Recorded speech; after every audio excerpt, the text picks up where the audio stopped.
Tuan-tuan, sangat bersejarah. Tempat Nabi Musa menyeberangi ialah daripada Sinai ke Madian. Orientasi itulah yang disebut oleh ahli sejarah. Akan dibina satu jabatan baru oleh Kerajaan Mesir dan Saudi bernama Jabatan Nabi Musa, Moses Bridge. Tempat Nabi Musa menyeberangi diikuti oleh Firaun dan Allah tenggelam Firaun, di situ akan dibina satu jabatan. Berita minggu lepas mereka sudah masuk ke Masjid Al-Aqsa. Mereka adakan ritual untuk menandakan Masjid Al-Aqsa bakal diruntuhkan. Berita yang terkini, mereka tidak jadi runtuh, tetapi mereka mengatakan kita kompromi dengan negara-negara Arab yang menyokong kita. Kita ambil 70%, kita serah Arab 30%. Iran, pertahanan terakhir Masjid Al-Aqsa. Dalam konteks ini, dia telah masuk ke West Bank sekarang. West Bank akan menjadi Gaza baru. Apabila mereka tersekat di Lebanon. Di Lebanon mereka tersekat, tuan-tuan. Mereka cuba masuk ke Lebanon dan mereka tersekat Lebanon, mereka pusing balik ke bawah. Mereka masuk ke West Bank. Dan sekarang West Bank sedang disembelih beramai-ramai. Netanyahu dan Trump dipermainkan oleh Iran dengan permainan yang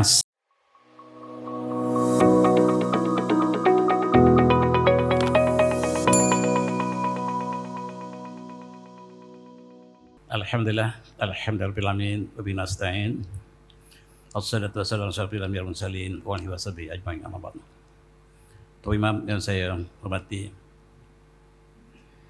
muslim-muslimat yang dirahmati Allah sekalian, alhamdulillah. Alhamdulillah, dalam kesempatan pada malam ini izinkanlah saya untuk menyentuh tajuk yang terpapar, pengembaraan geopolitik dan ibrah dalam konteks negara Mesir.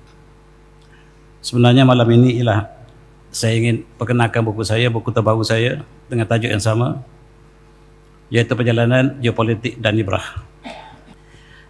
Dan malam ini saya mengajak untuk melawat Mesir, melihat kesan-kesan para anbiya dan juga geopolitik yang berlaku di negara tersebut. Dan marilah kita ingat, Mesir ialah bumi yang subur disebabkan oleh sungai Nil yang mengalir. Dan kita ingat Bani Israel. Allah berfirman, A'udzubillahi rajim. Ya Bani Israel, azkuru ni'matal lati an'amtu 'alaikum awfu bi'ahdikum ayyafattaku wa iyyafarhabun. Shadaqal azim. Al-Baqarah. Wahai Bani Israel, ingatlah nikmatku, kata Allah, yang telah kuberikan pada kamu, dan tunaikanlah janji. Nescaya aku akan sempurnakan janjiku, dan kepadakulah, pada Allah lah hendaklah kamu beribadat dan takut.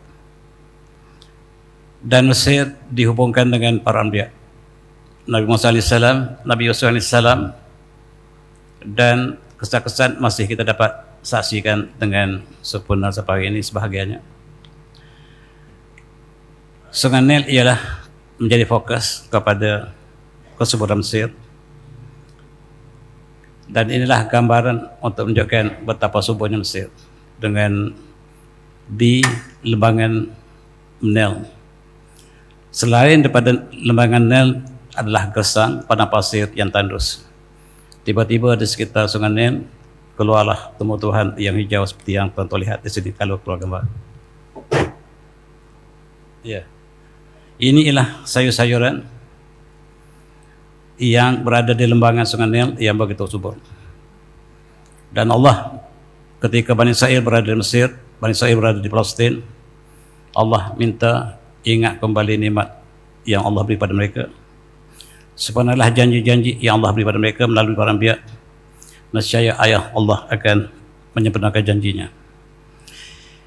Dan banyak ayat Al-Quran dan surah Al-Baqarah yang Allah memberikan keutamaan kepada Bani Israel ketika mereka patuh pada para anbiya mereka. A'udzubillahi rajim. Ya Bani Israel, azkuru ni'matal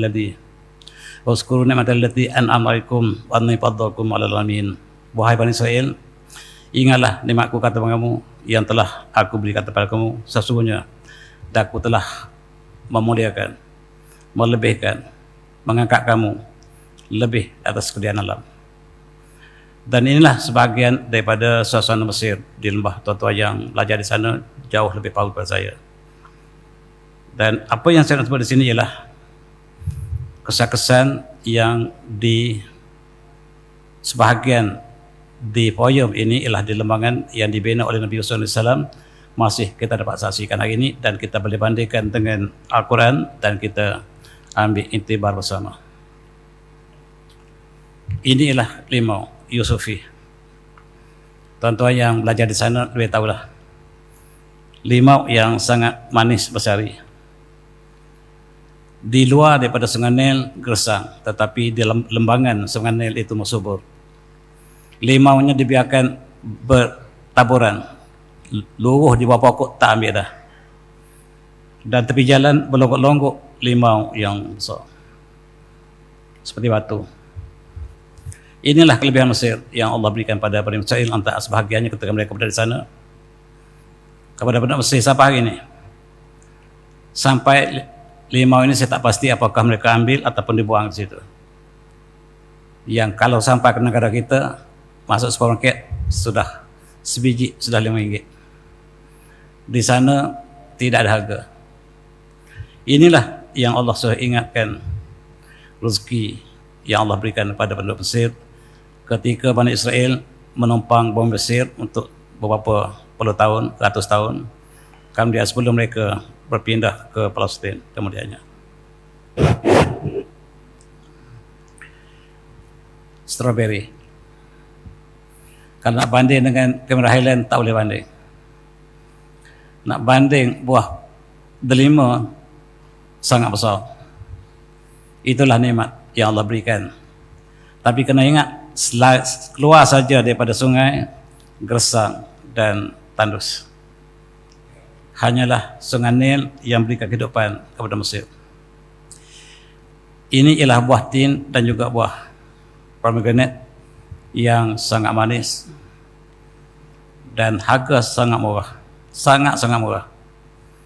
Kalau beli limau bukan biji, pakai guni. Kami beli satu guni tak habis, 10 hari tak habis. Dan tinggal di hotel. Itulah nikmat. Para pelajar kita di sana dapat beli dengan murah. Dan perbelanjaan cukup rendah taraf hidup. Dan ini kesan pertanian yang dibuat oleh Nabi Yusuf AS. Masih wujud sampai sekarang. Ini adalah satu benda keajaiban. Dan kinci air ini terdapat di poem yang dibina oleh Nabi Yusuf AS, yang Nabi Yusuf dipenjarakan dan dikeluarkan dan dilantik menjadi menjaga pendaraan Mesir. Dalam surah Yusuf, Allah berfirman melalui kalam atau lidah Nabi Yusuf, qala janni ala khazainil ardh inni hafizun alim. Dan jadilah saya sebagai penjaga bumi Mesir ini dalam konteks pertanian. Ini hafizun alim, saya sangat setia dan sangat mengetahui dalam konteks pertanian. Dan cukup menarik, kalaulah tepat sebagaimana yang disebut pada saya oleh penduduk tempatan. Dia mengatakan kinci angin ini dibuat ketika zaman Nabi Yusuf, sudah ribuan tahun, masih berfungsi dan cukup mengagumkan. Dan di belakangnya inilah terusan yang digali oleh Nabi Yusuf. Bukan terusan seperti sungai, dipanggil Bahar Yusuf, maksudnya tali air atau lautan Yusuf yang sangat besar, yang masih ada sampai sekarang. Di poem Alfa Yaum, Alfu Yaum ialah 1000 hari. Mengikut riwayat tempatan, raja yang memerintah Mesir memerintah Nabi Yusuf untuk membuat perancangan ini selama 1000 hari. Tetapi Nabi Yusuf mengambil masa sangat singkat untuk menyelesaikan tugasnya, dan sungai tali air ini masih dapat disaksikan sampai sekarang. Itulah kesan-kesan arkeologi untuk kita ambil iktibar kembali, dan kita insyaAllah lihat pergolakan pergolakan geopolitik yang juga tidak kurang hebat di Mesir. Ini Fayum. Inilah padang pasir. Jauh mata memandang padang pasir. Tiba-tiba di tengah padang pasir ada oasis, ada wadi. Ini Wadi Rayyan, tuan-tuan yang pernah melawat, saya ulang kembali. Di tengah padang pasir yang kita lihat tidak ada kehidupan, tiba-tiba ada air. Di situ ada kehidupan. Ada air terjun. Ada air terjun yang turun mencurah-curah di tengah-tengah padang pasir. Inilah yang kita kagumi untuk kita berfikir. Dan jangan lupa tentang kisah Qarun. Saya juga melawat tempat ini dan pelajar Yusuf Azhar yang bawa saya. Allah ceritakan Qarun yang pengikut Nabi Musa AS tetapi berpisah karena harta. Dalam Al-Qasas, dalam surah Al-Qasas, Allah menceritakan a'udzu minasyaitonir rajim. Inna Qaruna kana min qaumi Musa fabawa alaihim. Sesungguhnya Qarun daripada kaum Nabi Musa dan dia telah melampau ke atas mereka. Wa atainahu minal kunuzi ma inna fatahu litanur bil ansamatil qawah. Dan kami telah memberikan harta kepada Qarun yang kuncinya, kunci perbagaan harta itu saja dibawa oleh beberapa orang. Kunci saja latanu bil ansbati olil qawah, dipikul oleh beberapa orang lelaki. Isqalahu kamu la tabrah, dan ingatlah ketika kaumnya berkata kepada Firaun, kepada Qarun, janganlah kamu angkuh. Innallaha yuhibbul farihin, Allah tidak suka pada orang yang angkuh. Wa bataghi ma ataqallahu darul akhirah wa la tansa nasibaka minad dunya wasin kama sallallahu lak wa la tabqasat fil ard innallaha yuhibbul mufsidin. Shadaqal azim. Dan carilah apa yang Allah beri kepada kamu di negara akhirat. Jangan lupa nasib kamu di dunia dan lakukan kebaikan sebagaimana Allah melakukan kebaikan pada kamu, dan janganlah kamu mencari kerosakan di atas muka bumi. Sesungguhnya Allah tidak suka pada orang yang melakukan kerosakan. Allah menceritakan tentang Qarun dan dia ditenggelamkan oleh Allah SWT untuk kita ambil tibar. Yang semua ladang-ladangnya tenggelam, semua harta yang tenggelam, kecuali sebuah gedung terakhir Allah tinggalkan. Bangunan 5 tingkat ditenggelamkan 2 tingkat, tinggal ditenggelamkan 3 tingkat, masih ada 2 tingkat lagi. Inilah tempat ditenggelamkan Qarun di kawasan Fayum.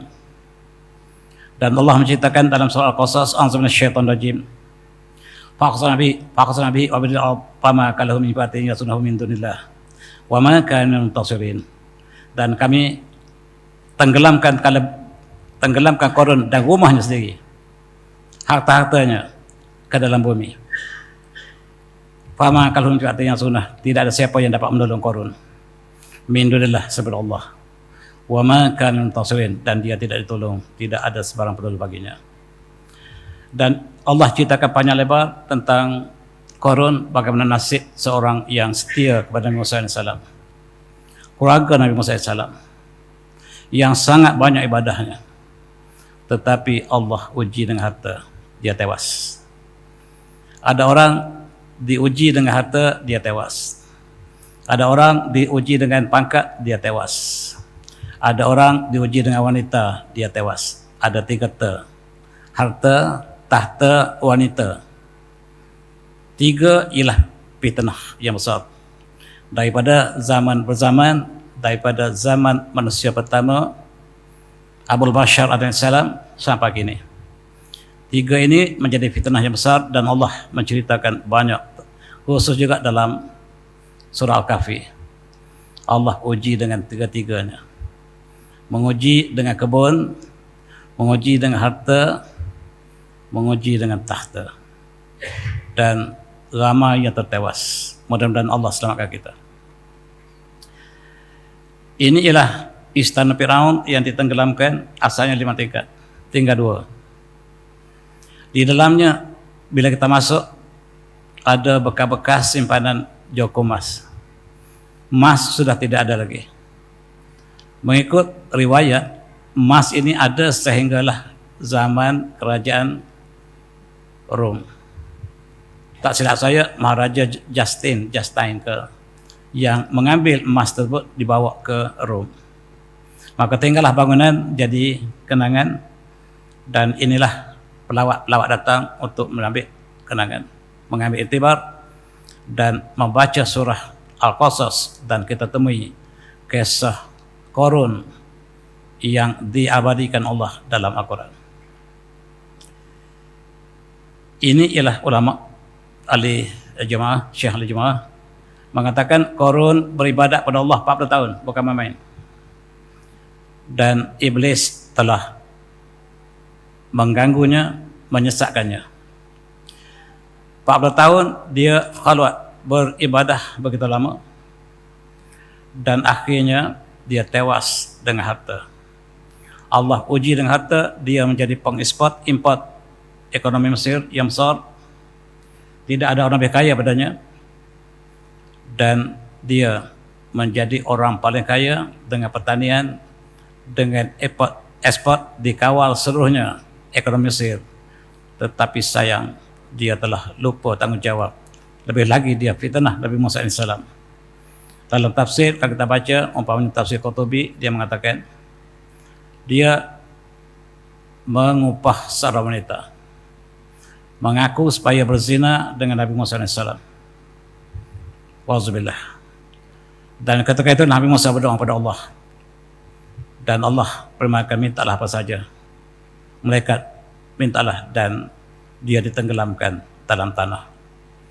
Nasib orang yang kaya tapi lupa daratan. Dia mengatakan, qala innama utitu, saya ni kaya sebab saya pandai, saya ambil peluang, saya bijak ekonomi. Itu kata-kata Qarun, diulang oleh cucu cicitnya bernama Bill Gates. Bill Gates adalah cucu moyang ataupun zuriat daripada Qarun. Dia kata saya pandai sebab saya pandai ambil peluang. Sama dengan moyang dia. Qarun kata qala innama utitu ilm, saya ni dah kaya sebab saya pandai. Dia tak tahu udara yang dihisap pun Allah berikan, apatah lagi dirinya, apatah lagi badannya, jantungnya, dan seluruh anggotanya adalah kurnia Allah sebagai ujian. Tetapi dia angkuh, dia mengatakan saya kaya, innama utitu ilm, saya diberikan ilmu dalam ekonomi, pentadbiran dan bisnes. Saya akui agriculture, saya tahu. Alam ya'lam anna Allah qad halaka min qablihi minal qurun man huwa hasyad minhu quwwah. Apakah dia tahu bahawa Allah telah menghancurkan orang yang lebih kuat pada dia sebelum itu? Dan lebih banyak hartanya, rupa-rupanya Qarun bukan terbanyak. Allah kata ada lagi sebelum Qarun orang lebih banyak harta dia, lebih kuat, khususnya kaum Nabi Hud. Walis anzunu bihil mujrimun. Dan hari ini kita ambil iktibar, yang kaya-kaya juga mengatakan demikian. Kita mesti ambil peluang, dan kita pandai mengintai peluang pelaburan dan sebagainya, dan kita kaya. Dan kata Bill Gates, saya mengambil peluang ketika orang lain tidak melihat peluang itu. Saya mengambil peluang dan saya kaya raya.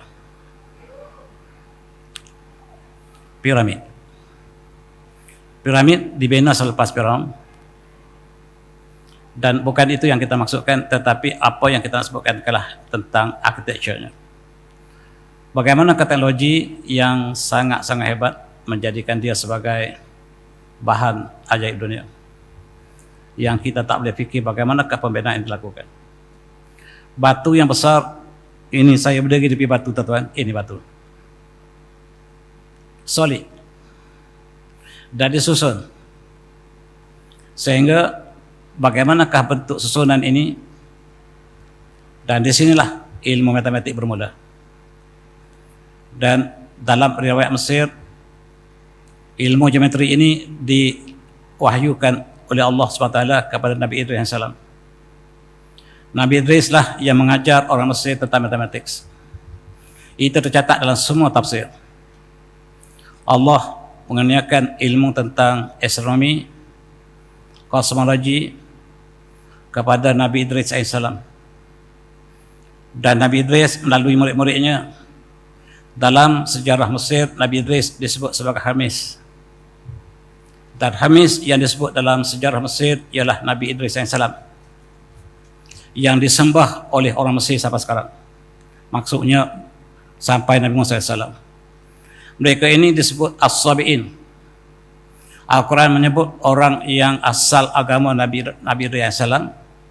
Kemudian apabila Nabi Idris telah wafat ataupun diangkat oleh Allah ke langit, Nabi Idris tidak diwafatkan dan diangkat ke langit, maka pengikut-pengikut Nabi Idris menyangka Nabi Idris adalah Tuhan, lalu mereka menyembah Nabi Idris yang mereka sebut sebagai Hamis. Hamis maksudnya bintang. Mereka mengatakan Nabi Idris sudah jadi bintang, lalu mereka sembah, dan inilah As-Sabi'in. Dalam Al-Quran Allah sebut As-Sabi'in, iaitu kaum-kaum yang telah sesat.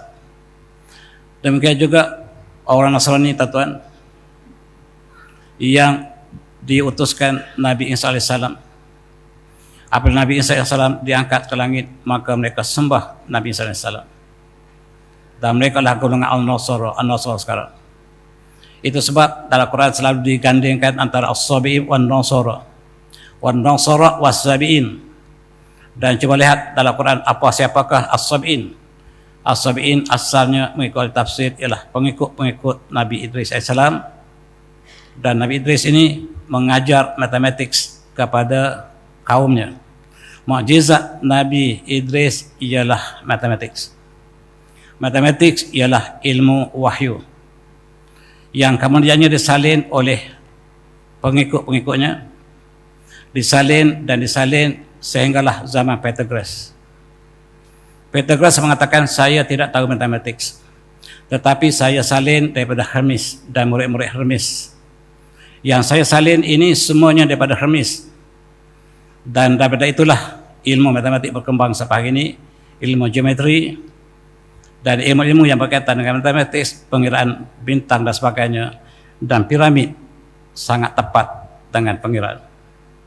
Sampai hari ini kita dapat jangkakan bagaimanakah ketepatan berdasarkan ilmu astronomi yang dipandukan di situ. Sebab walaupun mereka telah menyembah Nabi Idris, tetapi ilmu masih diwarisi sampai sekarang. Yang belajar di sekolah itu ialah warisan daripada Hermes, iaitu daripada Nabi Idris AS, dan tuan baca tafsir Al-Qurtubi menceritakan perkara yang sama. Tuan baca teks yang tulis oleh Syekh Ahmad Khatib Al-Minangkawi, Imam Masjid Haram daripada Minangkabau. Dia juga menulis panjang lebar tentang sejarah matematik, dan dia bermula dengan Nabi Idris AS dan juga oleh anak Nabi Daniel. Dua-dua ini pengasas pada matematik itu mengikut ahli tafsir.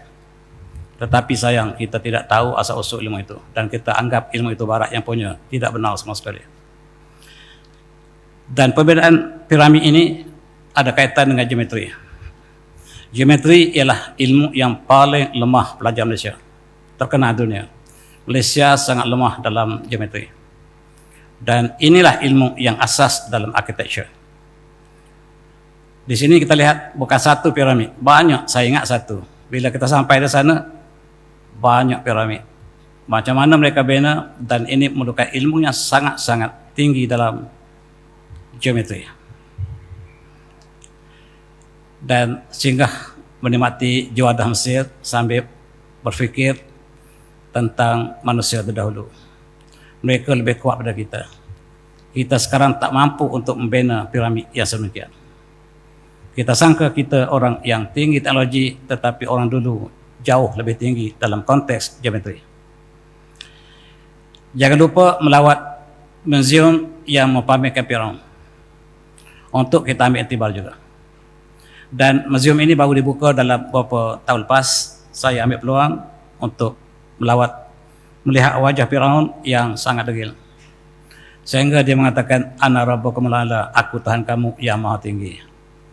Manusia yang mengaku Tuhan antaranya lah Firaun. Ini dia Firaun. Dan di museum ini bukan saja satu mamia Firaun, tetapi banyak. Saya melawat kita waktu maghrib, menyeramkan. Dan hanya satu lorong masuk dan tak boleh patah balik, mesti teruskan. Dan akhirnya sampailah ke tempat mamia Firaun. Ini dia. Dan dikatakan bila dibuka mamia, tangan kirinya terbingkas. Ditarik ke dada balik, tak boleh. Dia terus, dia keras, dia terbingkas. Dan dibawa ke Perancis, dibuat pembedahan, dibuka mamianya, didapati badannya penuh dengan garam. Dan puncak kematiannya ialah terkejut yang sangat luar biasa. Mati yang bukan biasa, mati terkejut. Mati ditenggelamkan Allah dalam laut. Dan bagaimanakah mereka yakin? Ada panjang kajian ekologi yang menyebabkan mereka yakin inilah Firaun yang menentang Nabi Musa AS. Saiznya rendah saja, 5 kaki itu janji, macam orang Malaysia saja. Tetapi keangkuhan melampaui segala-galanya ketika itu. Dan di-scan, ini rupa di-scan mamia. Hidungnya bongkok, giginya jongang, rambutnya botak, ada di tepi, di tengah kosong. Dan itulah Firaun yang Allah cerita panjang lebar. Ini orangnya. Dan kita banding dengan hadis Rasulullah. Bila ditanya Rasulullah bagaimanakah rupanya, Rasulullah menceritakan bahawa Firaun itu innahu kana qasir, dia adalah orang pendek orangnya. Wasla botak, wathram, gigi jongang, akhinas, dan saya tak pasti maksud yang terakhir ini. Dan yang ditemui, yang di-scan exactly sebagaimana yang disebut Rasulullah. Mukjizat Rasulullah menceritakan Firaun yang menentang Nabi Musa, demikian rupanya. Sedangkan Nabi Musa tinggi orangnya, sangat tinggi. Rasulullah sebut Nabi Musa sangat tinggi orangnya. Dan sekarang arkeologi boleh menghidupkan rupa orang yang sudah dengan ada tengkorak, dengan AI sekarang boleh dihidupkan rupa asalnya. Itu rupanya. Inilah manusia yang mengaku Tuhan. Dan Allah merakamkan dalam banyak surah. Pertemuan antara benar dan palsu, benar dan kebatilan, terus berlaku di Mesir dan di mana saja. Di Mesir ada Nabi Musa AS, ada Firaun. Sampai sekarang ada yang baik, ada yang buruk. Di negara kita juga ada yang sama, ada yang baik, ada yang buruk. Dan itu sunnatullah. Adapun Nabi Musa, kata Rasulullah, orangnya tinggi dan dia merupai kaum Syaba. Ini hadislah yang menyatakan bahawa Nabi Musa tinggi orangnya, perkasa. Bahkan dalam tafsir Ketubi mengatakan sangat garang orangnya. Bila dia marah, jubahnya terangkat jubah di tangannya. Bulu ramanya tegak bila dia marah. Itu Ketubi kata. Dan itu riwayat. Maksudnya Nabi Musa cepat marah di atas kebenaran. Dan tidak heran kalau dia pegang janggut adik dia, abang dia, Nabi Harun AS. Selepas dia meninggalkan seketika untuk munajat, tiba-tiba balik melihat kaumnya telah menyembah anak lembu. Dan dia sangat marah. Dan Imam Qurtubi menceritakan riwayat, tidak pasti sahih ataupun sebaliknya, menceritakan bagaimanakah rupa dan kekuatan Nabi Musa AS. Dan kekuatan dan sangat marah dia di atas kebenaran. Jangan lupa Universitas Al-Azhar, tuan-tuan yang belajar di sini, tuan-tuan dia tahu. Ini Universitas Al-Azhar yang menjadi tembok benteng terakhir Ahlussunnah. Yang sekarang kita diperangi dengan pelbagai-bagai pahaman, dan alhamdulillah institusi ini masih tegak dan harap terus berfungsi dalam membela ummah dalam konteks Ahlussunnah wal Jamaah. Dan saya melawat di asrama mereka, asrama Universitas Al-Azhar yang begitu terkenal, dan di sini ialah para pelajar Terengganu, rumah Terengganu. Saya cadang untuk tinggal di sini, tetapi rumah telah penuh. Jadi terpaksa kita pergi ke hotel. Saya sebenarnya ingin bergaul dengan pelajar, tetapi oleh kerana telah dipenuhi oleh pelajar ada program, maka tak dapatlah kita bersama mereka dan duduk di hotel berdekatan. Kebetulan masa saya dengan di hotel, beberapa pelajar datang jumpa saya. Rupa-rupanya kuliah saya ni diikuti di Mesir. Saya jangka malam ini pun di Mesir diikuti kuliah saya. Saya tak pernah sangka orang Azhar ikut kuliah saya, pelajar-pelajar Azhar ikut kuliah saya. Saya pergi ke umrah 3-4 bulan lepas. Pelajar di Saudi juga mengikuti kuliah saya. Dan mereka tunggu waktu maghrib di sini, mereka ikut di sana. Saya tak tahu. Mereka beritahu baru saya tahu. Kebetulan ada Datuk Mufti Sohibul Samahah yang juga boleh jadi melawat keluarganya ataupun ada kegiatan ilmiah, mungkin seminar, dan kami bertemu dengan para pelajar Azhar dan pelajar Syubra, pelajar yang terlibat dengan Quran, dengan qiraat Al-Quran. Dan sebelah di tengah-tengah itu ialah pelajar yang sedang lakukan PhD dalam qiraat. Hebat tuan-tuan, sudah hafiz dan buat PhD dalam qiraat. Ini saya kagum. Dan dia balik baru ni ke Malaysia dan pulang balik ke Mesir. Kita harap inilah yang kembali untuk menjadi tokoh-tokoh ulama kita akan datang. Dan mereka sedang dibimbing di sana. Jangan lupa apabila saya juga melawat ke Sinai. Dalam perjalanan kita cuba lihat kesah-kesah perjalanan Nabi Musa AS. Dan tertemu satu tempat yang bernama air mata Nabi Musa. Sama ada di sinikah yang Allah cerita dalam surah Al-Baqarah atau tidak, wallahu alam. Tetapi riwayat tepatan mengatakan di situlah tempat. Dalam perjalanan mereka ke Sinai, mereka kehausan dan kaumnya minta Nabi Musa mata air. Allah rakamkan dalam surah Al-Baqarah, a'udzu minasyaitonir rajim. Wa idh istaqama Musa liqaumih faqad nadribu bi'asakal hajar. Dan ingatlah ketika Nabi Musa kaumnya minta air daripada daripada Nabi Musa, maka Allah berfirman kepada Nabi Musa, idrib bi'asakal hajar, pukullah batu ini dengan tongkat kamu wahai Musa. Fa fajarat minhu sanata asyraina, maka daripada batu itu terpancat 12 mata air. Kebetulan di sinilah dalam perjalanan kami ke Sinai ada satu tempat bernama Uyun Musa, tapi bukit, tapi gunung. Apakah benar-benar ini yang Allah sebut Al-Quran atau tidak, wallahu alam. Tetapi pada tepatan mengatakan di sinilah tempat peristiwa itu berlaku. Di tengah padang pasir, tuan-tuan. Jauh tengah padang pasir.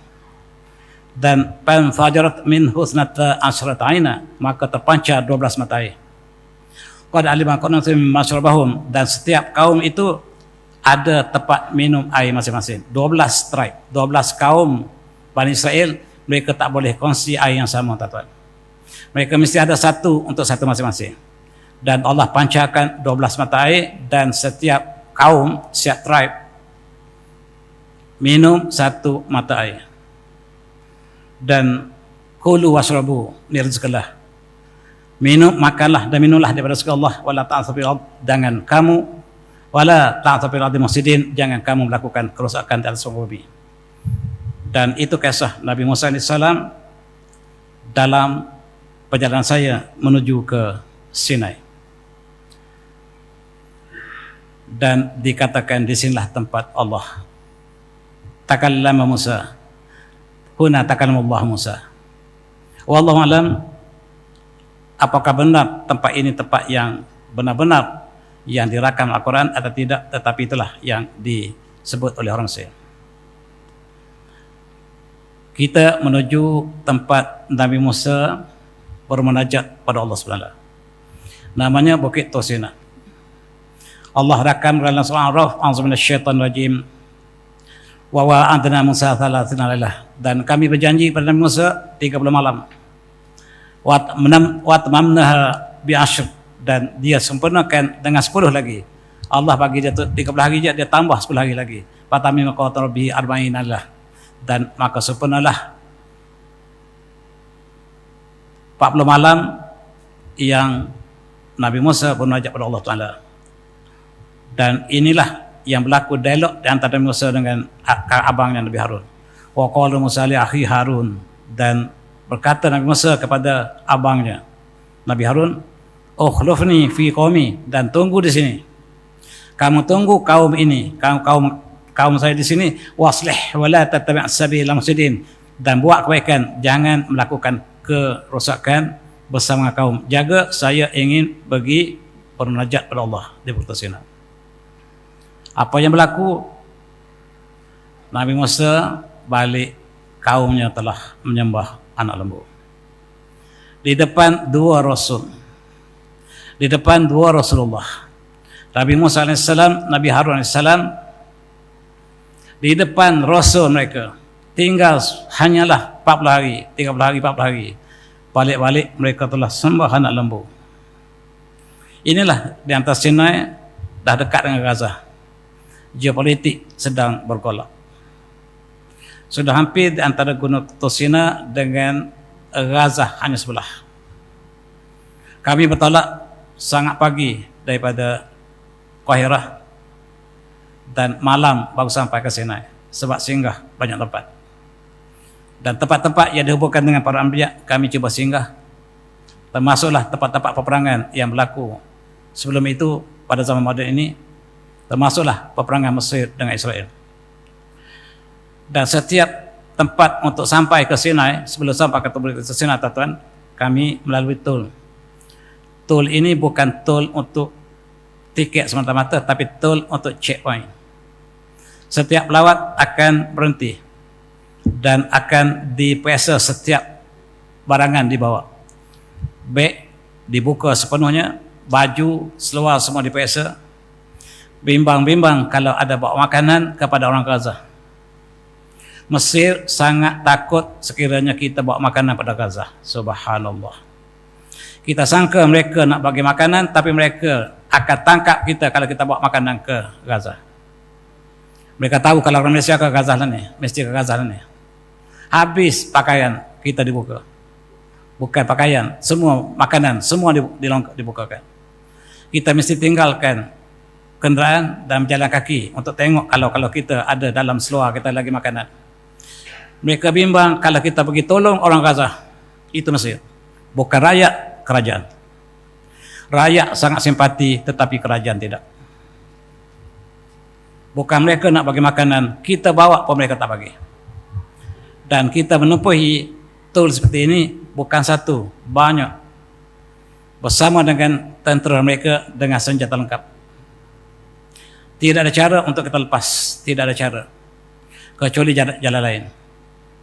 Untuk membawa makanan ke Gaza tidak boleh ke jalan ini. Itulah untuk kita lihat geopolitik yang mereka berlaku. Inilah kawasan yang kita lalui sepanjang jalan ke Sinai. Inilah dijangkakan Nabi Musa melalui dengan kaumnya. Yang kalau ikut kitab Bible 1 juta. Al-Quran tidak menjelaskan berapa ramaikah pengikut Nabi Musa AS. Tetapi itulah yang berlaku. Kita sudah hampir sampai di Bukit Tosina. Ini kawasan Bukit Tosina. Kami sampai agak lewat, agak petang, tak dapat melihat sepenuhnya. Dan jangkanya ada di antara ahli rombongan yang ingin memanjat ke Bukit Tosina di tempat Rasulullah, tempat Nabi Musa AS bermunajat kepada Allah SWT. Dan terpaksa bertolak waktu malam. Dan kami sampai waktu petang. Tetapi bukan sebarangan untuk sampai ke atas. Orang pemuda mungkin boleh, orang sebaya saya tak boleh. Dan inilah tempat Al-Wadil Muqaddas itu yang Allah sebut Tosina. Al-Wadil Al-Muqaddas itu tempat Nabi Musa takallum ataupun bermunajat dengan Allah Subhanahu. Dan kita lihat inilah gambaran pelancong yang memanjat Bukit Tosina. Ini sudah sampai ke puncak. Di sinilah tempat berlakunya munajat Nabi Musa terhadap Allah SWT. Tempat yang sangat bersejarah. Dan 2 daripada rombongan kami berjaya sampai di atas. 2 ahli rombongan sampai, yang lain tak sampai, termasuk saya di bawah. Ini 2, dan dia orang sini, ada di malam ni. Ada Ustaz Mano. Yang sebelah kanan tu Ustaz Mano, yang sebelah kiri Ustaz Mano, orang SU3 yang mampu sampai, dan kawan kita yang sebelah kanan orang Terengganu, 2 mereka sampai ke puncak. Kebetulannya yang sebelah kanan itu tukar permata, dan dia dapati batu permata yang banyak atas Tursina. Dia ketuk beberapa ketul dan dia balik buat permata cincin. Satunya dia hadiah pada saya, permata batu Tursina. Dan itulah kenangan untuk melihat kesan-kesan perjalanan menjejak sejarah para anbiya. Adapun yang sini macam saya ni terpaksa tunggu di bawah. Kami tunggu di motel yang sangat sederhana, sangat sejuk, hampir 0 darjah Celsius, menggigil. Ini tempat kami tinggal, sementara yang mampu untuk naik ke Bukit Tursina kami duduk di bawah. Dan pagi esok mereka sampai kembali ke hotel. Kami hanya mendengar cerita mereka. Di sini terdapat makam Nabi Harun. Nabi Harun diwafatkan Allah di sini. Kita azan dulu. Okay, alhamdulillah. Ini makam Nabi Harun. Kami sampai di sini malam. Dan untuk sampai ke makam Nabi Harun ini kena berjalan lagi dalam beberapa ratus meter. Malam sangat sejuk, angin sangat laju, dan saya ambil kesempatan tak pergi. Saya duduk dalam kenderaan. Kawan-kawan kita semua pergi dan mereka bergambar. Dan ini makam Nabi Harun AS di kawasan Bukit Tursina. Bukanlah di atas puncak, tetapi di pinggir puncak, di pinggir ataupun di tempat di dekat Saint Catherine, tak jauh dekat Saint Catherine. Dan Allah menceritakan dalam Al-Quran, a'udzu minasyaitonir rajim, walamma raja Musa laqum ghadban nasifa qala sama khawtaltumuni min ba'di a'jitum rabbikum. Dan kisah bagaimanakah Nabi Musa apabila balik melihat anak kaumnya telah menyembah anak lembu, ghadban nasifa, sangat-sangat marah. Dan dia mengatakan, kamu telah, sejak aku tinggal sekejap saja, kamu telah mengambil anak lembu untuk sembahan. Dan al-qalawah, dan yang Nabi Musa menerima Taurah dalam bentuk loh, dihempasnya loh tersebut, karang Nabi Musa. Dia lupa yang dia bawa itu adalah barangkali loh, iaitu kitab Taurah. Dan apa yang berlaku, dan dia menarik janggut abangnya, dan berlakulah sebagaimana kita sebut tadi, dan dijawab dialog antara abang dan adik, dua-dua Rasulullah. Dan akhirnya dia mengatakan, qala tajni wala tajni maqamil zalimin, jangan kamu jadikan wadakhna fi wahyi bi rahmatik. Ayat Quran dia lagi sikit tuan, lagi mungkin dari segi format saya jawab lagi sikit. Ada rupa anak lembu, wallahu alam. Apakah ini yang kesan-kesan atau tidak, wallahu alam. Wa idwana Musa 40 tahun sama tahun jam. Kemudian dia mengambil anak lembu selepasnya, dan kamu adalah orang yang zalim. Dan inilah sebahagian daripada kesan-kesan yang masih wujud di kawasan Bukit Tursina. Ketika kami balik ke Tursina menuju ke hotel, kami temui satu kubur Nabi Hud AS yang terbiar di tepi jalan, kubur Nabi Hud AS. Tetapi ada satu versi mengatakan kubur Nabi Hud makam berada di Hadramaut. Yang mana benar, wallahu alam. Satu di Bukit Tursina, satu lagi di Hadramaut. Yang ramai melawat makam Nabi Hud ialah di Hadramaut. Di sini agak terbiar. Dan mengikut riwayat tempatan, dia juga adalah makam Nabi Hud alaihissalam. Wallahu a'lam. Tuan-tuan, malam itu kita menikmati makanan yang sangat lezat di pinggir Sinai, di Bukit Tursina. Dah terbayang di tepi kita Gaza yang tidak ada makanan. Ketika kita sejuk, ada saya selimut, ada tempat tinggal, tetapi di sebelah kita, tidak jauh, di Gaza, hanya sebelah. Dan mereka terdedah dengan kesejukan, dengan kebanjiran, banjir ketika itu. Makanan dinafikan, pakaian dan juga obatan tidak dibenarkan masuk. Rafah ditutup oleh Mesir. Ada 2 pintu, satu ditutup oleh Mesir, satu ditutup oleh Israel. Dan maka kebeluralah umat Islam Gaza. Sedangkan kita kekenyangan. Kita kekenyangan, dan ketika menikmati inilah betapa terasa sesuatu yang sukar untuk ceritakan bila kita menghadapi makanan di tepi saudara kita sedang kelaparan. Mereka sedang kelaparan ketika itu. Dan mereka dinafikan hak asasi manusia. Dan kami sampai ke Sinai melalui terusan Suez, tetapi dari bawah, terowong bawah.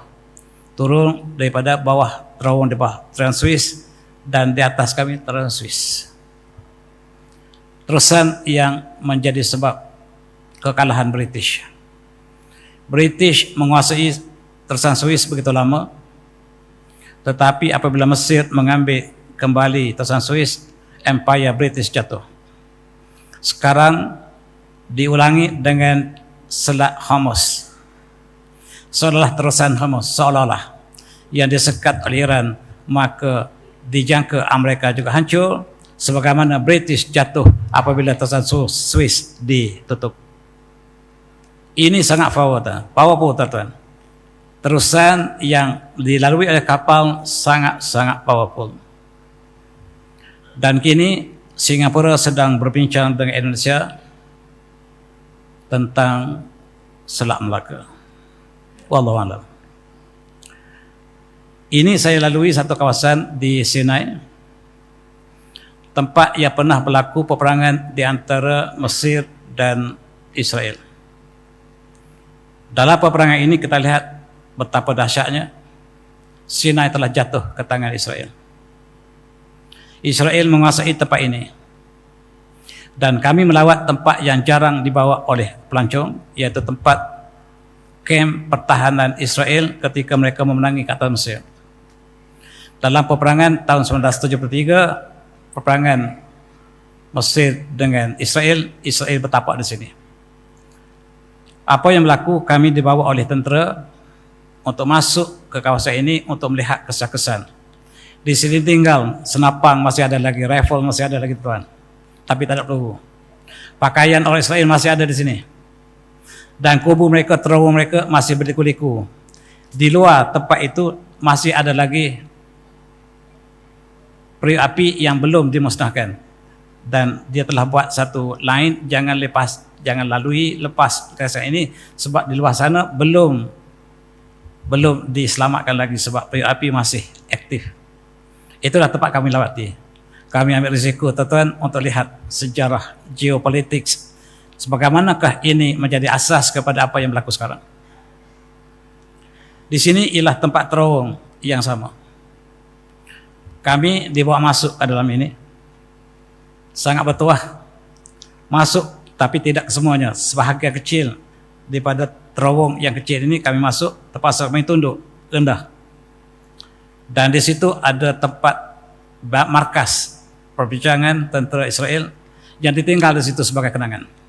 Pakaian mereka masih ada, peralatan mereka masih ada, dan kami tidak dibenarkan berlama di situ supaya kami cepat keluar. Bukan lama.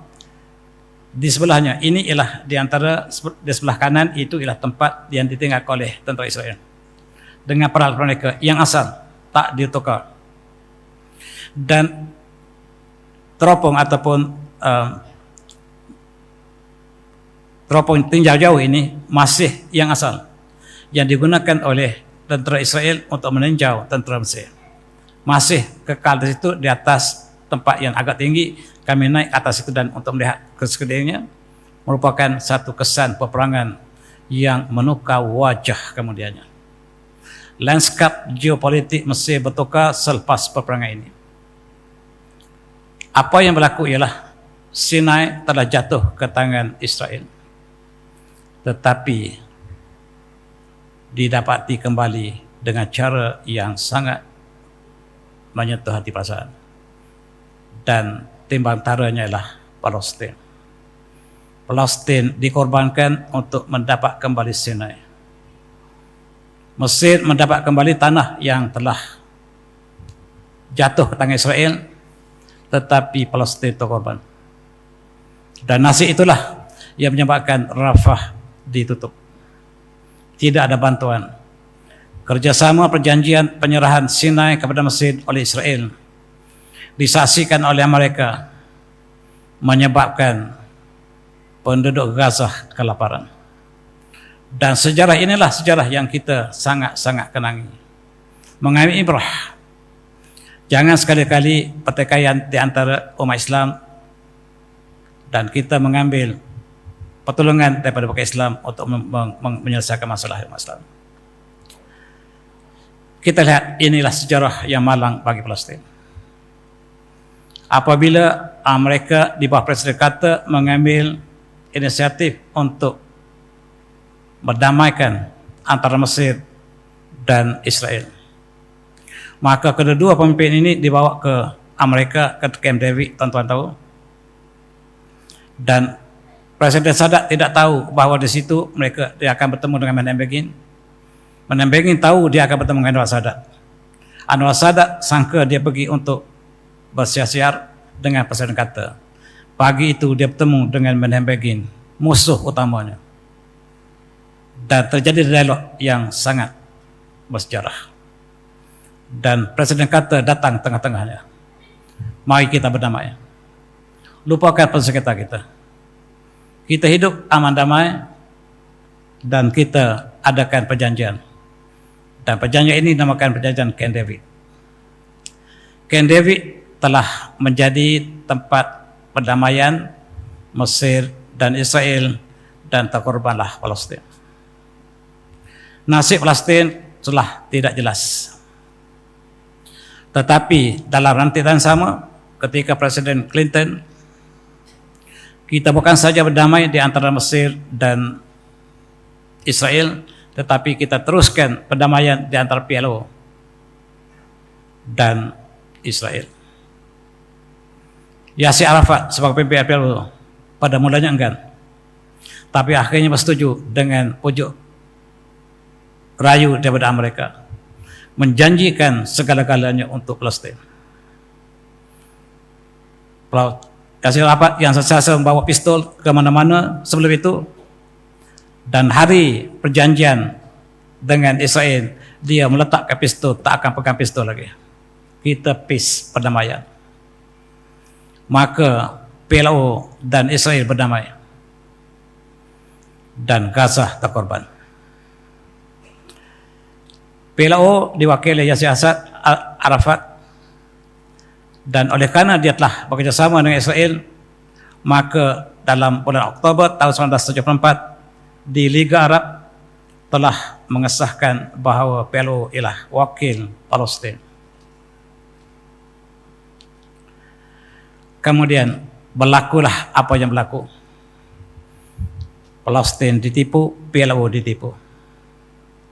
Dalam rentetan yang terakhir muncul Hamas yang tidak setuju dengan apa yang berlaku sebelumnya. Mengtiraf Israel maksudnya ialah mengkhianati perjuangan Masjid Al-Aqsa, perjuangan umat Islam yang sepatutnya dipertahankan oleh seluruh umat Islam. Dalam konteks ini, mereka mengisyaratkan hanya PLO sahaja wakil Palestin. Hamas bukan wakil Palestin. Pilihan raya diadakan, yang menang ialah Hamas. Akibat daripada perjanjian antara Mesir dengan Israel, maka Presiden Sadat telah ditembak oleh tenteranya sendiri.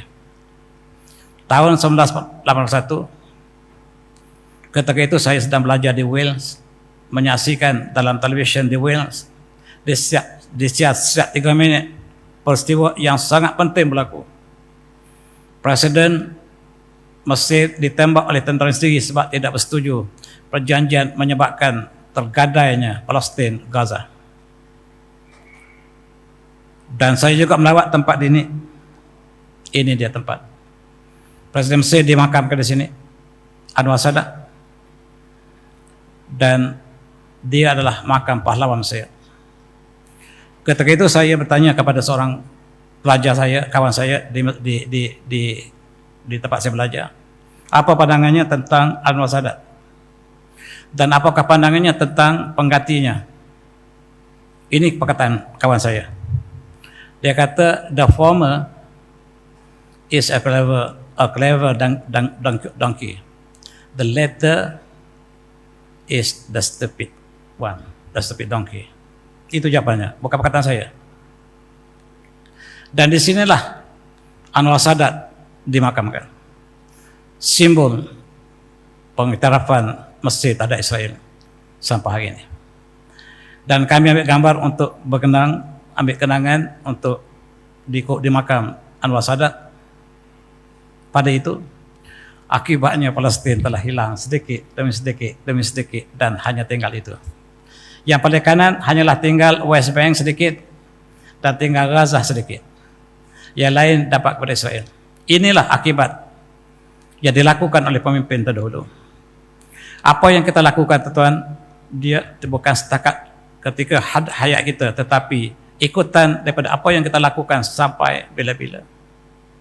Kalau kita lakukan kebaikan, maka kita dapat seluruh orang yang baik, contoh kita. Tapi kalau kita melakukan sesuatu yang buruk kepada masyarakat akan datang, dan kesan itu dapat kita terima sampai bila-bila. Nasib Palestin sangat-sangat malang. Dan kita fokus kepada Rafah yang sudah dekat dengan Sinai yang saya pergi. Rafah ditutup oleh Mesir. Di sebelah sana ditutup oleh Israel. Dan ini dia pengganti yang kemudiannya menjadi Presiden Mesir apabila undang tentera dimasukkan dan demokrasi ditegakkan kembali, maka Presiden Morsi telah menang bergaya dan dikatakan dilantik untuk menjadi Presiden Mesir. Dia masuk pejabat presiden dan ingin menunaikan solat asar. Saya diberitahu oleh masyarakat Mesir. Bila presiden ini ingin solat asar, dia datanya di mana, arah mana kiblat. Tak ada orang tahu. Di pejabat presiden tidak ada orang tahu arah kiblat. Itu kisah diceritakan orang Mesir. Benar atau tidak, saya tak pasti. Apa maksudnya? Maksudnya Islam hanyalah dipinggirkan, nama saja. Tetapi presiden ini benar-benar ingin melaksanakan Islam. Dia tidak akan bertahan lama. Pemimpin yang ingin tegak ke Islam tak akan boleh bertahan lama. Buktinya Presiden Morsi. Dia menang secara demokrasi, tetapi dia dijatuhkan. Bukan dijatuhkan oleh musuh luar, tetapi oleh panglima perangnya sendiri. Yang telah lama diletakkan di situ untuk mengambil alih presiden. Itu kisah. Dan sekiranya ada sebuah negara, ada pemimpin Islam yang menonjol, dia sudah kekal di situ 20 tahun umpamanya, ataupun 18 tahun, ataupun 15 tahun, dan dia dikatakan sebagai pemimpin Islam, cek balik. Sebab sekiranya dia memerintah secara Islam, dia akan jatuh bila-bila masa. Yang memerintah Islam secara liberal, dia boleh kekal. Tetapi yang memerintah Islam sebagaimana yang dilakukan oleh Presiden Morsi, dia akan jatuh. Tidak ada yang kekal. 6 bulan ataupun setahun paling tinggi kalau benar-benar dia naik di atas Islam. Percayalah tuan-tuan. Di seluruh dunia, tak kira di mana. Dan Mesir telah mengalaminya. Dan yang menggantinya ialah panglima perangnya sendiri. General yang memimpin pasukan tentera Mesir sendiri yang menjatuhkannya. Dan ini bukan berlaku secara kebetulan, tetapi dirancang begitu lama dan ditangkap akhirnya.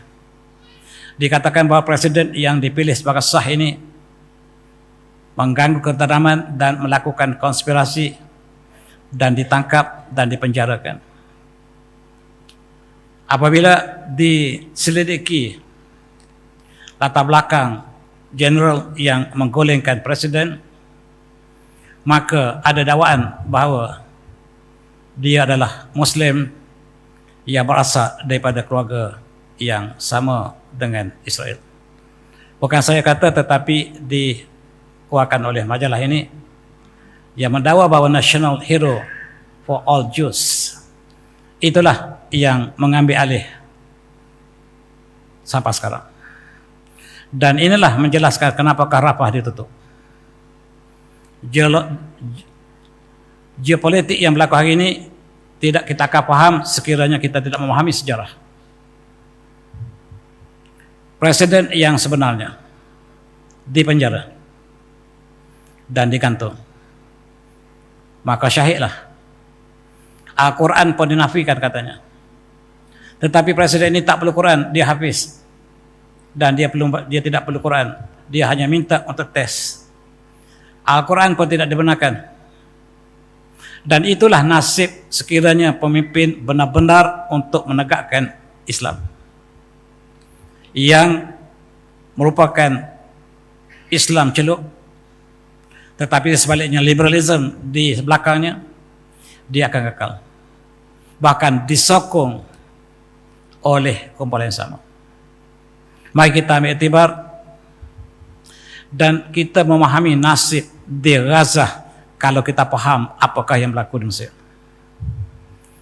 Dan di sini kita lihat yang bangkitlah pemuda-pemuda yang sedikit. Bilangan mereka tak lebih daripada 4,000 orang. Hamas yang tinggal di Gaza, yang berjuang untuk pertahankan Masjid Al-Aqsa. Sebab apabila negara Arab kebanyakannya sudah mengadakan normalisasi dengan Israel, maka tinggallah pemuda-pemuda ini yang jumlahnya lah 4,000 orang, berjuang untuk pertahankan Masjid Al-Aqsa dalam peristiwa Tufan Aqsa yang kita bincang 2 tahun lepas barangkali. Tujuannya lah untuk pertahankan Masjid Al-Aqsa yang telah jatuh ke tangan Israel, dan untuk membebaskan tawanan-tawanan yang ditangkap oleh Israel daripada pemuda-pemuda penduduk Gaza yang tidak bersalah. Itu tujuan Tufan Aqsa, tetapi mereka dicap sampai pengganas. Mereka pertahankan negara mereka, ingin bela Masjid Al-Aqsa, dan mereka disebut sebagai pengganas oleh negara-negara yang melihat Masjid Al-Aqsa ditawan oleh Israel. Lebih malang mereka mengiktiraf Israel dalam bentuk normalisasi. Dan mereka bersama dengan inspirasi Israel untuk menubuhkan negara Israel Raya yang didakwa oleh mereka daripada Sungai Nil sampai ke Sungai Furat. Mereka lupa bahawa negara Arab yang mengadakan normalisasi dengan Israel lupa bahawa Israel Raya meliputi negara mereka, meliputi Jordan, Syria, Iraq, Lebanon, Arab Saudi, Mesir, sebahagian Turki, dan kawasan yang berdekatan. Mereka lupa bahawa negara ini diisytiharkan secara terbuka oleh Israel bahawa bumi mereka. Dan sampai hari ini penduduk Gaza sudah dibunuh oleh Israel seramai 37,300 yang resmi. Dan data ini data bulan lepas. Dan 85,200 yang cedera. Ini rekod yang dilakukan oleh Israel ke atas Gaza. Kalau kita trace kembali, dia bermula dengan Camp David. Di situ mereka yang terlibat dengan Camp David dapat mewarisi apa yang sedang berlaku di Gaza. Jangan main tuan-tuan. Apa yang kita lakukan sedikit saja, kita saing je, tetapi akibatnya ini sangat-sangat panjang. Ini belum berakhir. Israel Raya belum terbentuk. Dan sekarang merebak ke Iran. Berapa ramaikah yang telah terkorban setakat ini hanya dengan satu pen bermula dengan Camp David, dan akibatnya berlanjutan sampai hari ini. Ini perkara yang sangat serius. Lihat bagaimanakah penduduk Gaza. Penduduk Gaza yang tidak ada tempat tinggal lagi, dan mereka telah berada di kawasan pelarian, dan Rafah, tempat satu-satunya laluan bantuan daripada Mesir, ditutup. Lori yang bawa makanan banyak, mereka berada di tepi sempadan. Kita sebelah sini, dia sebelah sana. Kita kenyang di sini, mereka lapar di sana. Ini nasib mereka. Ini ketika panas, ketika banjir, mereka tenggelam, dan mereka kelaparan. Sampai hari ini perjanjian demi perjanjian, tetapi perjanjian dibelut oleh Israel. Kalaulah dengan para anbiya mereka boleh belut perjanjian, apatah lagi dengan Gaza. Rakyat seluruh dunia, termasuk rakyat Mesir, termasuk rakyat negara Arab, mereka sangat simpati kepada penduduk Gaza. Mereka bawa makanan banyak-banyak, tapi tak boleh masuk. Ini kisah 2 tahun lepas ketika peperangan bermula. Walaupun sekarang telah dibenarkan masuk sebahagiannya, tetapi penderitaan yang dialami begitu hebat oleh penduduk Gaza. Termasuklah negara kita juga menghantar bantuan, tetapi tersekat di sini. Dan sekarang apa yang berlaku ialah 60% tanah Gaza telah bertukar tangan. Pemuda yang 4,000 tadi berjuang, dan ramai yang telah syahid. Mereka masih lagi menguasai 40% bumi mereka. Israel bersama dengan Amerika, bersama dengan seluruh negara NATO, Eropah, bersatu untuk hancurkan sebuah kampung bernama Gaza, sebuah daerah. Dan mereka tidak dapat menguasai sepenuhnya lagi. Mereka hanya menguasai 60%. Perjuangan diteruskan. Dan itulah semangat kental yang dilakukan, yang ditunjukkan oleh penduduk Gaza. Adapun Mesir, mereka ada banyak perjanjian dengan Israel. Mesir berjanji untuk ekspor 2 kali ganda ke Israel, tetapi melintasi Gaza yang kelaparan. Ini ialah akibat daripada Camp David. Camp David telah berlaku lama, tapi kesan masih berlaku sekarang. Ingat tuan-tuan, tanda tangan kita sangat-sangat penting. Lebih lagi dalam perjanjian sebesar ini. Dan ini ialah kepimpinan Yahudi dunia datang sebelum menyerang Gaza, bertemu dengan Presiden Mesir dulu. Ini rombongan sebenarnya yang melakukan serangan ke atas Gaza. Ini orangnya. Daripada Amerika. Daripada keluarga Korun. Keluarga Bill Gates. Bani Konoka. Bani Quraisyah yang pernah tinggal di Madinah satu masa dulu. Ini wakil mereka. Mereka datang bertemu dengan Presiden Mesir sebelum menyerang Gaza. Sebelum sampai ke Mesir, mereka singgah di Istanbul. Bertemu dengan pejuang pakcik kita yang terkenal dengan pejuang Islam. Presiden ditemui lebih awal oleh rombongan ini daripada Mesir. Sebelum Mesir, mereka telah berbincang di Istanbul. Dan selepas itu mereka teruskan perjalanan ke Mesir. Mereka balik dan akibatnya Gaza diserang bertalu-talu. Nasib umat Islam begitu malang, tuan-tuan. Maka ketika tinggal 40% bumi Gaza, mereka adakan perdamaian. Mereka ada perdamaian sebab Israel ada peluang, ada rancangan lain untuk masuk Lebanon. Bagi Israel, Gaza telah selesai. Perancangannya untuk mengambil West Bank, Lebanon dan menjadi penghalang ialah Iran. Iran harus dihancurkan lebih dulu. Untuk menjadikan Masjid Aqsa sebagai pusat pemerintahan Israel Raya, maka Iran menjadi penghalang. Kita mesti hancurkan Iran lebih awal sebelum kita teruskan perancangan Israel Raya. Untuk selesaikan dengan Gaza, kita adakan perdamaian di Sinai. Sharm Sheikh nama tempat itu, di hujung Sinai, ataupun di sepadan dengan kawasan Saudi. Dan mereka telah berjumpa di Sharm Sheikh untuk merangka perjanjian dengan Gaza. Gaza, akur, ya kami terima. Dalam perjanjian terakhir ini ialah Gaza akan diserahkan kepada satu badan antarabangsa, badan korporat yang akan ambil alih dan akan membina kembali. Rusia mengatakan kami sanggup untuk membina kembali Gaza dengan syarat Israel patuhi perjanjian. Kita hidup aman damai. Gaza bangun kembali, yang rusak kita baiki bersama. Tapi bukan diserah pada mereka. Dunia harus bertanggungjawab di atas kehancuran Gaza dan dipatuhi oleh Hamas. Hamas kata kami bersedia. Kami serahkan tugas kami kepada jatah kuasa baru. Yang keluar berita Arab ialah Hamas dibubarkan. Bohong. Hamas tak dibubarkan.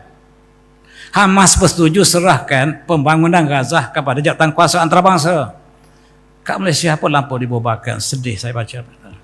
Berita Arab, berita resmi tuan-tuan. Dissolve. Tak betul. Mereka hanya patuh perjanjian.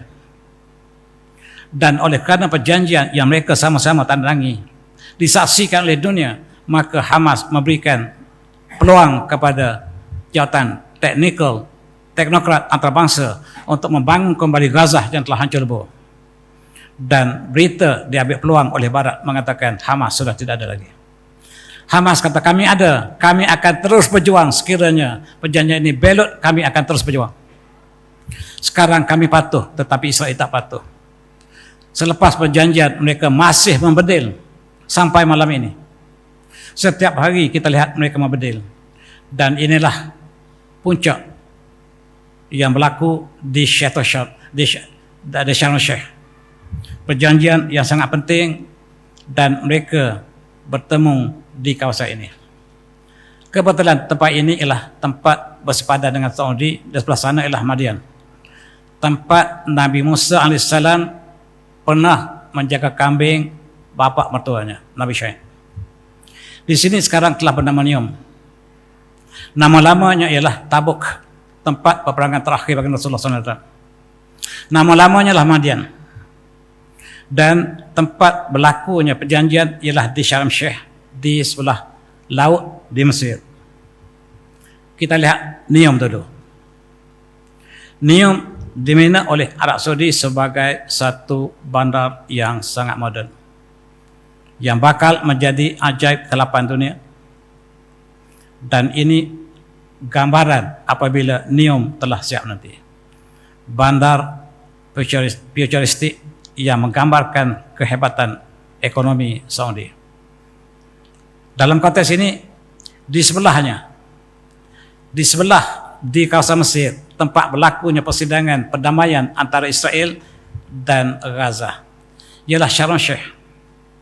Bandar ini ialah bandar 18+. Tempat, tuan tak tahu apa maksud adults only. Di sini segala maksiat ada. Tempat baik pada, tempat maksiat pun ada. Di sinilah tempat persidangan berlaku. Sekarang akan dibina satu jabatan merentasi daripada Sharm Sheikh di Sinai menuju ke Saudi.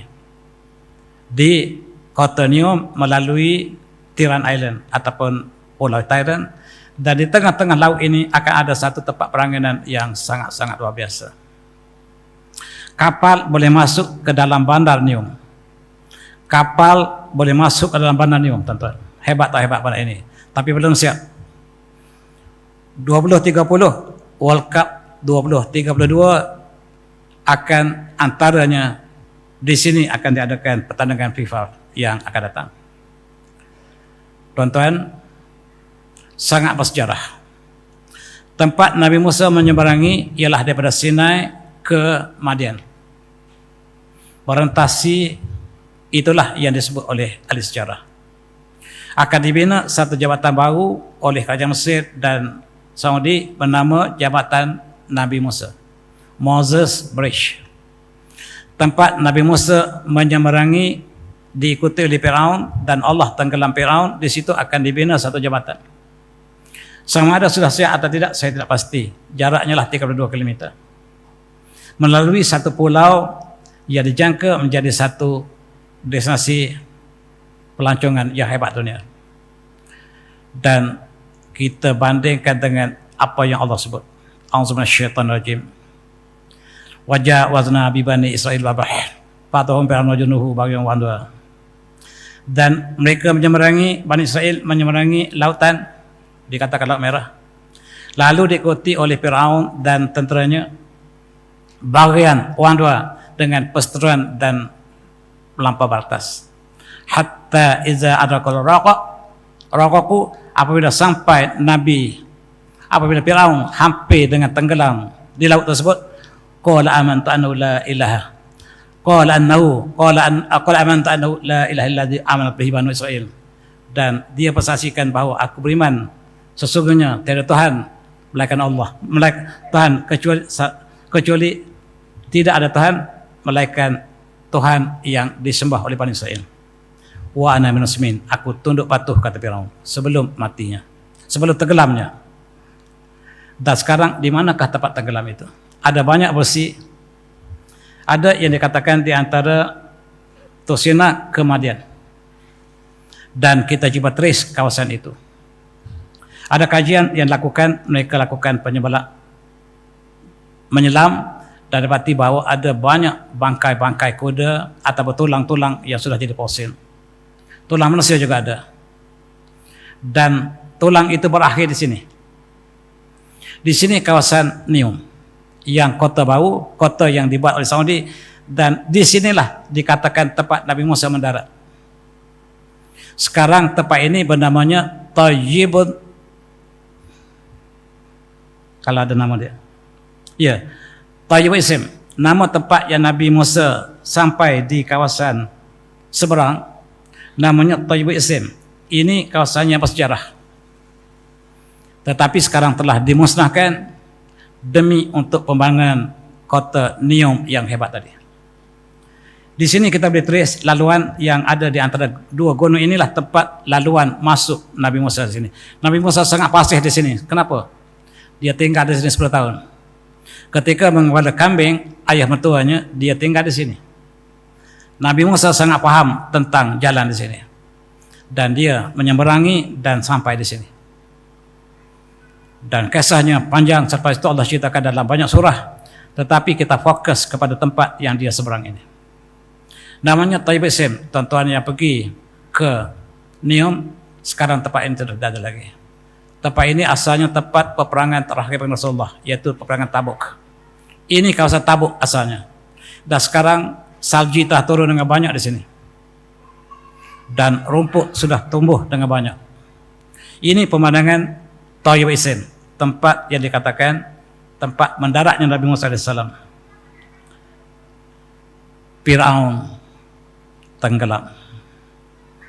Dan percayalah, setiap pemimpin yang zalim berakhir dengan nasib yang sama.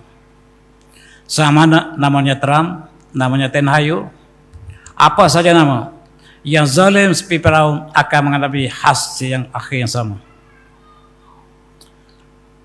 akan mengalami nasib yang sama. Masa boleh dilewatkan, tetapi akhirnya menyaksikan nasib mereka bakal melalui jalan yang sama. Kita lihat dalam geopolitik, dan mereka sekarang ingin menghancurkan Masjid Al-Aqsa. Berita minggu lepas mereka sudah masuk ke Masjid Al-Aqsa.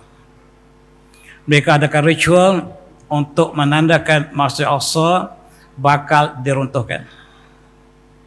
Berita yang terkini, mereka tidak jadi runtuh, Tetapi mereka mengatakan kita kompromi dengan negara-negara Arab yang menyokong kita. Kita ambil 70%, kita serah Arab 30%. Masya Allah. Masjid kiblat pertama Islam, berita terakhir hari ini, cadangannya lah 70% untuk Israel, 30% untuk Islam. Masjid kiblat pertama kita. Yang menjadi halang untuk mengambil Masjid Al-Aqsa ialah Iran. Iran adalah Syiah. Tetapi yang pertahankan Masjid Al-Aqsa ialah Syiah. Yang Sunni sudah bersama dengan Israel. Mereka sudah ada perjanjian. Maksud saya kerajaan, bukan rakyat. Rakyat tidak bersama dengan perjanjian kerajaan mereka. Dalam konteks ini kita lihat, minggu lepas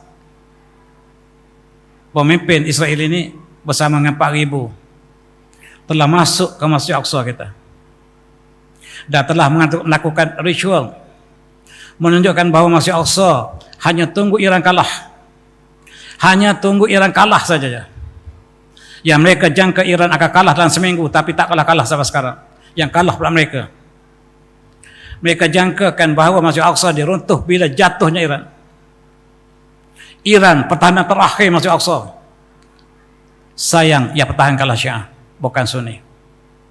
Sunni bersama dengan mereka. Dan inilah yang kita saksikan minggu ini. Maka negara yang mengiktiraf Israel bersama negara-negara Islam lain termasuk Pakistan, Mesir, Turki, Indonesia, Jordan, Qatar, Saudi, Arab Emirates, mereka semuanya condemn Israel yang ingin meruntuhkan Masjid Al-Aqsa, sedangkan mereka antara sebahagiannya bersama dengan Israel. Di sinilah paradoks berlaku. Percanggahan yang jelas, satu masa mereka menyokong Israel, satu masa mereka menentang Israel. Dalam konteks yang sama, alangkah indahnya kalau umat Islam semuanya, 58 buah negara Islam, 2,3 bilion umat Islam bersama untuk pertahankan Masjid Al-Aqsa. Israel tak boleh berdiri di situ. Tetapi sayang, kita memilih jalan perpecahan. Yang paling hebat, yang paling kuat menyokong Israel ialah UAE, Dubai. Bukan saya kata, tetapi Amerika, Israel mengisytiharkan tanpa Dubai kita tidak boleh berada sebagaimana kita berada di negara Teluk sekarang. Dan UAE mengatakan dia sapa Israel untuk hancurkan Iran, dan Iran adalah pertahanan terakhir sebelum mereka hancurkan Masjid Al-Aqsa. Dalam konteks ini kita lihat Trump dengan bangga mengatakan bahawa Qatar, UAE dan Saudi memberikan Amerika sebanyak 2 trilion masing-masing, dan jumlahnya lah 6 trilion diumumkan oleh Trump, dan Trump berikan kepada Israel untuk hancurkan Gaza dan Iran. Duit 6 trilion yang diberikan oleh negara Arab kepada Amerika, Amerika beri kepada Israel untuk hancurkan Gaza, Lebanon, Yaman dan Iran. Ini bermula dengan perjanjian Camp David yang kita sangka hanyalah satu peristiwa yang kecil. Rupa-rupa dia melarak seluruh dunia. Kita sangka kita bakar satu sampah yang kecil, rupa-rupanya satu hutan terbakar. Kita isap rokok, kita pemandu, kita campak rokok kita keluar, kita balik satu hutan terbakar. Di Rompin, pemandu keluarkan rokok, satu hutan di Rompin habis terbakar dalam 10 tahun lepas. Kita sangka kita lakukan kecil satu tantangan, tetapi akibatnya dunia yang telah dihancurkan oleh musuh Islam. Hati-hati tuan-tuan untuk sign satu-satu perjanjian. Dalam konteks ini kita lihat 1,000 tentera Israel, Itali yang terlibat dalam pembunuhan umat Islam di Gaza. Dia merebak. Ini negara yang paling banyak menyokong Gaza, menghantar 1,000 tentera untuk hancurkan Gaza. Dalam berita dunia, geopolitik dunia, Itali adalah negara yang simpati kepada Gaza. Rupa-rupanya yang paling simpati 1,000 tentera hantar untuk hancurkan Gaza. Apatah lagi Jerman. Berapa ramaikah Jerman hantar tentera untuk hancurkan Gaza? Berapa banyakkah tentera UK hantar untuk hancurkan Gaza? Dan berapa banyakkah tentera Eropah hancurkan Gaza? Gaza telah hancur, tapi pejuang masih berjuang. Dengan satu tanda tangan, kita lihat di dunia yang terbakar. Dalam konteks ini kita lihat timbalan Presiden Amerika mengisytiharkan bahawa yang paling banyak menolong Israel ialah Dubai. UAE ialah negara yang paling konsisten, tetapi yang paling banyak menolong Amerika ialah Qatar. Dua-dua negara kaya, satu menolong Amerika, satu menolong Israel. Juaranya ialah Qatar dan UAE. Bukan saya kata, timbalan Presiden Amerika kata. Dalam konteks ini kita lihat dia telah masuk ke West Bank. Apabila serangan ke atas Iran telah ditangguhkan selepas 12 malam berturut-turut mereka serang Iran, sekarang mereka tangguh ke Iran. Banyak teori. Teorinya mereka nak masuk ke West Bank untuk melengkapkan Palestin untuk dimasukkan lebih awal di bawah Israel Raya. Teori yang keduanya, Amerika sudah kehabisan senjata. Uang mereka sudah habis, dan itu keduanya bagi saya dua-duanya betul. Dalam konteks ini dia telah masuk ke West Bank sekarang. West Bank akan menjadi Gaza baru. Apabila mereka tersekat di Lebanon. Di Lebanon mereka tersekat, tuan-tuan. Mereka cuba masuk ke Lebanon dan mereka tersekat Lebanon, mereka pusing balik ke bawah. Mereka masuk ke West Bank. Dan sekarang West Bank sedang disembelih beramai-ramai. Mereka masuk ke kampung-kampung dan mereka membunuh. Mereka menghancurkan rumah di West Bank. West Bank di mana, tuan-tuan? Masjid Al-Aqsa. Mereka benar-benar ingin menghancurkan Masjid Al-Aqsa kita. Bukan saja mereka ingin mengambil Palestin, tetapi mereka ingin membina Israel Raya yang di antara Mesir sampai ke Iraq. Bukan Israel Raya saja, mereka ingin dunia di bawah nama New World Order. Mereka ingin kuasai China dan Rusia. Dan apa yang berlaku di Ukraine ialah sebahagian daripada perancangan yang lebih besar. Dan dengan satu sign menyebabkan dunia terbakar. Dan inilah saya bincang dalam buku saya, tuan-tuan. Buku yang saya sebut tadi sebagai tajuk pada perbincangan malam ini, dengan penuh perasaan saya tulis. Tajuk Perjalanan Geopolitik dan Ibrah. Dan ada 2-3 biji keluar, tuan-tuan boleh tengok selepas ini. Dan ini kita lihat bagaimanakah tidak balas Iran Syiah yang dibenci oleh Syiah. Kita tidak bercakap tentang Syiah malam ini, kita bercakap tentang geopolitik yang zalim dan yang dizalimi, sebagaimana disebut dalam kuliah lepas. Yang zalim ialah Israel dan Amerika, yang dizalimi ialah negara-negara yang diserang oleh Amerika dan Israel, termasuklah Gaza, Yaman, Lebanon, Iran. Itu negara yang dizalimi. Kita bincang tentang az-zalim wal mazlum, bukan Sunni dengan Syiah, tidak. Kita bincangkan yang zalim dan yang dizalimi.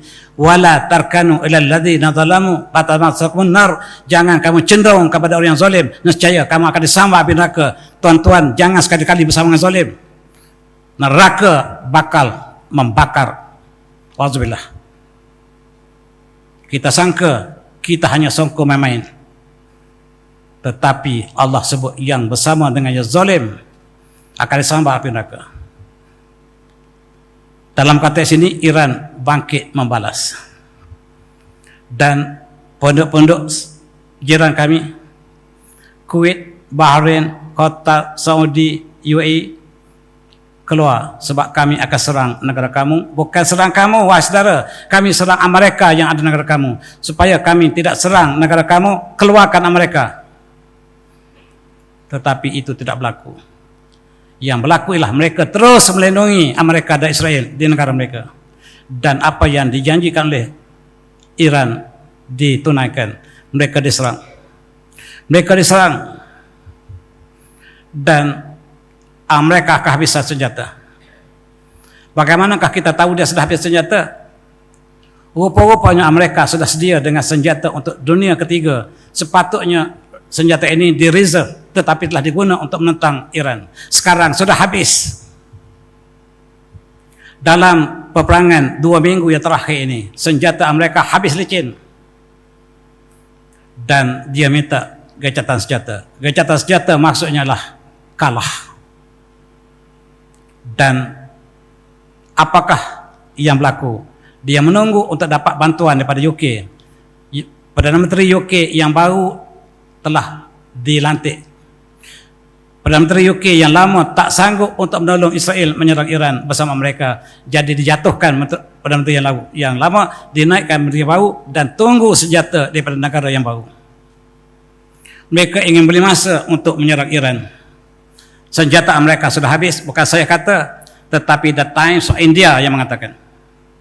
Sebab apabila senjata yang Amerika sedia untuk menentang Rusia dan China dalam Perang Dunia Ketiga digunakan sekarang dan sudah habis, maksudnya mereka sudah tidak ada senjata lagi. Mereka mengharapkan negara NATO yang menolong mereka, tapi NATO membiarkan mereka. Sebab Amerika ingin mengambil Greenland yang dipertahankan oleh NATO. Mereka bergaduh sama sendiri. Dalam konteks ini, hari ini, semalam maksud saya, Iran telah menyenaraikan dalam masa 2 minggu lepas, 15 hari ini, apakah yang telah dihancurkan oleh Iran terhadap pangkalan tentera Amerika. Ini senarainya, tuan-tuan. Saya tak baca satu persatu. Dan tuan boleh lihat sini, kerugian Amerika sebanyak 28.4 bilion. Termasuklah 7 kawasan tentera Amerika, satellite sistem, komunikasi, defense, radar dan sebagainya. Tuan-tuan lihat, ini adalah sebahagian daripada yang dikeluarkan oleh Iran untuk dunia tahu. Sebab Amerika berbohong. Iran telah keluarkan senarai, disiarkan seluruh dunia, tak sampai ke Amerika. Dan ini senarai dia lagi. Panjang senarai dia, tuan. Dan tuan baca satu persatu, termasuk Amazon. Data Amazon telah hancur dan Amerika telah buta mata dari segi konteks data. Amazon adalah data terbesar Amerika, telah hancur. Nak perang macam mana lagi, data sudah tidak ada lagi. Dan masih banyak lagi. Dan Amerika ingin berhenti peperangan, tetapi tidak boleh undur lagi sebab gencatan senjata ditolak oleh Iran. Selat Hormuz menjadi senjata utama Iran, dan sekarang petrodolar berganti dengan petro-yuan. Maka menggelupurlah seluruh sistem ekonomi kapitalis. Apabila petrodolar tidak digunakan lagi dalam petroleum, diganti dengan yuan ataupun petro-yuan China. Dan ini sejarah kehancuran buat pertama kali petrodolar, dan peperangan ini tidak berakhir dengan keindahan otak mereka, tetapi kehancuran mereka. Minta tangguh 10 hari sebab ingin import senjata daripada negara NATO yang masih boleh diambil, khususnya Jerman dan UK. Mereka sudah habis senjata untuk hancurkan Iran, dan bila Iran hancur kali ini adalah all out. Iran mesti hancur lepas ini sebelum diruntuhkan Masjid Al-Aqsa. Selagi Iran ada, Masjid Al-Aqsa tak boleh diruntuhkan. Hujah mereka ialah untuk bagi 70% dengan 20% macam share saham antara umat Islam dengan Israel tentang Masjid Al-Aqsa. Dalam konteks ini, rupa-rupanya ini tidak cerdik. Dua pemimpin besar dunia ini tidak cerdik. Netanyahu dan Trump ditipu, dipermainkan oleh Iran dengan permainan yang sangat smart dalam peperangan moden hari ini. Apa yang berlaku ialah Iran menggunakan senjata yang expired untuk beberapa ratus hari ini. Dalam beberapa bulan yang lepas, yang digunakan oleh Iran ialah expired, yang dibina 30 tahun lepas, dan mereka menggunakan segala senjata terbaiknya. Dan selepas sahaja senjata Amerika sudah habis, sekarang Iran akan terus menyerang dengan senjata sebenarnya, dan Amerika mengatakan kami berhenti perang. Mereka mengatakan kami berhenti perang sekarang. Kami minta tangguh 10 hari. Dan dia sentiasa berbohong. Netanyahu akan dibawa ke ICC. Oleh kerana kesnya sangat besar, dibawa oleh dunia, dibawa oleh Afrika Selatan, disokong oleh negara-negara Eropah, termasuk Spanyol, maka tidak dapat lagi. Dan apakah yang dilakukan? Bubarkan ICC. ICC akan dibubarkan dan presiden mereka akan ditangkap. Selesai. Selamatlah Netanyahu, pemimpin yang mereka sayangi. Dan oleh sebab itu ICC akan dihapuskan. Tak perlu ada hakim. Sudahlah, bangsa satu tidak berfungsi. ICC sebagai pertahanan terakhir untuk keadilan dunia telah dibubarkan. Dunia sudah benar-benar zalim. Tidak ada lagi keadilan. Dan itulah kita saksikan. Dan setiap yang zalim akan berakhir cara sama. Dan saya tutup dengan ayat ini. Allah istihakan dalam surah Al-Ankabut, a'udzubillahi minasyaitonir rajim. Fakullan akhzana bizambi. Setiap yang zalim yang disebut oleh Allah sebelum ini, Firaunnya dengan Namrudnya, dengan Qarunnya, fakullan akhzana bizambi. Kami hancurkan mereka dengan dosa mereka. Wa minhum man asnahi hasiba. Di antara mereka kami hancurkan dengan angin yang kencang. Wa minhum man akhadhatu sayhah. Di antara mereka kami hancurkan dengan suara yang sangat kuat. Wa minhum man khasamil ard. Di antara mereka kami hancurkan dengan tenggelam dalam tanah, bumi. Wa minhum man awraqna. Di antara mereka kami tenggelamkan dalam laut. Wa ma kana Allahu lahum walakin kanu anfusahum yazlimun. Allah tidak zalim kepada mereka, tapi mereka lah yang menzalim diri mereka sendiri. Dan itulah kisah kembara geopolitik di Mesir yang tuan ingin baca dengan penuh perasaan, baca bab 6 buku saya sebagai promosi, dan tuan boleh semak selepas solat ini di luar, dan hayatilah.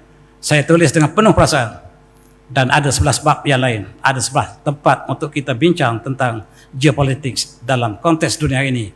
Setiapnya dia tidak berbunda tiba-tiba, tetapi ada sebab yang sejarah yang menjadi latar belakang kepada geopolitik. Selagi kita tak faham sejarah, kita tak faham apakah yang berlaku sekarang. Dan oleh sebab itu saya ambil inisiatif untuk tuan-tuan mudah pahami apa yang berlaku sekarang. Mudah-mudahan itu adalah penjelasan. Dan inilah buku yang saya maksudkan tadi. Dengarkan tadi siri yang ketiga tahun ini. Tahun ini saya sakit. Rupa-rupanya hikmahnya besar. 3 buku 1 tahun saya tulis sebab saya sakit. Kalau tak sakit boleh jadi tak tulis. Tuan-tuan, selama karya ilmiah saya 35 tahun, saya tulis 20 buah buku. Maksudnya 2 tahun 1 biji. Average, Alhamdulillah. Tetapi tahun terakhir saya sakit, saya tulis 3 buku 1 tahun. Dan itulah untuk kenangan tuan-tuan, ambil tibar.